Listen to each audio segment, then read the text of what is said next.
বাংলাদেশের ক্রিকেটের ধারাবাহিকতার সবচেয়ে অভাব, কনসিস্টেন্সি নেই। না টিমের ধারাবাহিকতা থাকে, না প্লেয়ারদের ধারাবাহিকতা থাকে। একদিন বাংলাদেশ দল দুর্দান্ত ক্রিকেট খেলার পর নেক্সট ম্যাচে গিয়ে দেখা যায় যে খেই হারিয়ে ফেলে, এবং একদিন কেউ একজন দুর্দান্ত একটা ইনিংস খেলার পর দেখা যায় যে কয়েক ম্যাচ ধরে তার ব্যাটে আর রান নেই। কিন্তু সাউথ আফ্রিকার মাটিতে বাংলাদেশের যুবারা বেশ ধারাবাহিকতা দেখাচ্ছে, টিম হিসেবে দেখাচ্ছে, এবং ইন্ডিভিজুয়াল পর্যায়ে প্লেয়াররাও ধারাবাহিকতা দেখাচ্ছে। প্রথম ওয়ানডেতে সাউথ আফ্রিকাকে হারানোর পর দ্বিতীয় ওয়ানডেতেও সাউথ আফ্রিকার যুবাদের বিপক্ষে বাংলাদেশের যুবারা জিতেছে, এবং সেটা বেশ বড় ব্যবধানে 104 রানের ব্যবধানে দ্বিতীয় ম্যাচটা জিতেছে। প্রথমে ব্যাট করেছিল বাংলাদেশ, এবং আরও একবার আমরা রান দেখলাম জাওয়াদ আবরারের ব্যাটে 53 বলে 57 রান তিনি করেছেন। প্রথম ওয়ানডেটাতেও তিনি কিন্তু হাফ সেঞ্চুরি করেছিলেন। ইনফ্যাক্ট যদি ভুল না করে থাকি 70+ একটা ইনিংস তিনি আসলে খেলেছিলেন। তো তিনি আসলে ধারাবাহিকতা ধরে রেখেছেন। শ্রীলঙ্কার বিপক্ষেও কিন্তু ওয়ানডে সিরিজে আমরা তাকে 2টা সেঞ্চুরি করতে দেখেছিলাম। অর্থাৎ তিনি যখন রানে থাকেন তিনি আসলে টানা রান করেন, সেটাই তিনি প্রমাণ করে চলেছেন।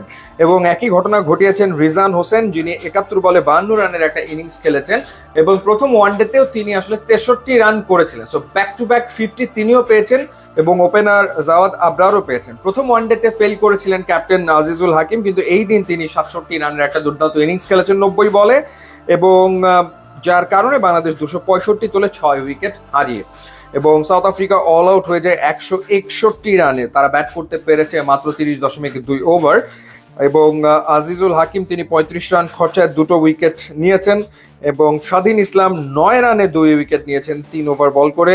আল ফাহাদ তিনি 29 রানে নিয়েছেন 2 উইকেট, এবং সামিউন বশির তিনি 18 রানে 1 উইকেট নিয়েছেন। এবং এই সামিউন বশির তিনি ব্যাট হাতেও কিন্তু পারফর্ম করেছেন, 20 বলে 25 রান তিনি করেছেন। একটা সিগনিফিকেন্ট ব্যাপার হচ্ছে আমরা নাম্বার অফ অলরাউন্ডার্স বাংলাদেশ ক্রিকেটে বাড়তে দেখছি। মানে এখন শুধুমাত্র কেউ ব্যাটিং নিয়ে পড়ে থাকে না, বা কেউ আসলে বোলিং নিয়ে পড়ে থাকে না। মানে সবাই আসলে ইউটিলিটি ক্রিকেটার হতে চায়, পারফর্ম করতে চায়, সেটা ব্যাটে হোক বা বলে হোক, সেটা একটা ভালো দিক ডেফিনেটলি। তো সেই ক্ষেত্রে যেই ঘটনাটা ঘটে, যে অপশনস আসলে টিমে বেড়ে যায়, নাম্বার অফ ব্যাটারের সংখ্যা বাড়ে বা নাম্বার অফ বোলারের সংখ্যা বাড়ে, এবং রেজাল্ট আসলে সেটাতে খারাপ হয় না, ভালোই আসলে হয়।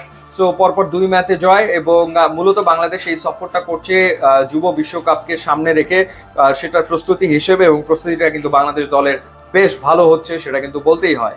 ইউটিউব এবং ইনস্টাগ্রাম লিঙ্ক দিয়ে আছে, আপনারা যোগ দিলে খুবই খুশি হবো। And thanks for watching.